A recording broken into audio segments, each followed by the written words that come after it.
২৭২ যাত্রী ও ১৪ জন ক্রু নিয়ে একটি বিমান উড়াল শুরু করেছিল আকাশে। সবকিছু ছিল স্বাভাবিক। হঠাৎই আকাশে ভেসে উঠল আগুনের লেলিহান শিখা। বিমানের একপাশে আগুন জ্বলতে থাকে। মুহূর্তেই আতঙ্ক ছড়িয়ে পড়ে পুরো কেবিন জুড়ে।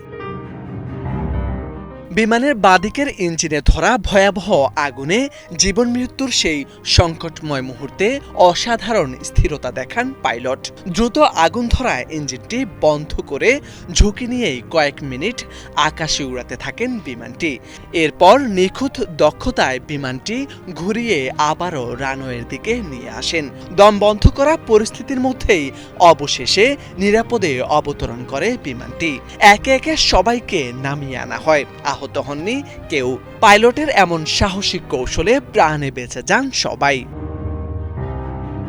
এই নাটকীয় ঘটনাটি ঘটেছে ব্রাজিলের সাও পাওলো শহরের গুয়ারুলহোস আন্তর্জাতিক বিমানবন্দরে। ডেল্টা এয়ারলাইন্সের একটি ফ্লাইট ২৭২ জন ও ১৪ জন ক্রু নিয়ে আটলান্টার উদ্দেশ্যে যাত্রা শুরু করেছিল।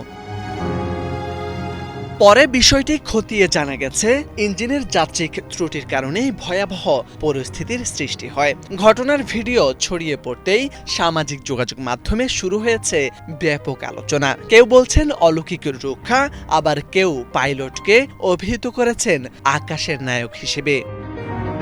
মোর্শেদ আলম, বাংলা ভিশন।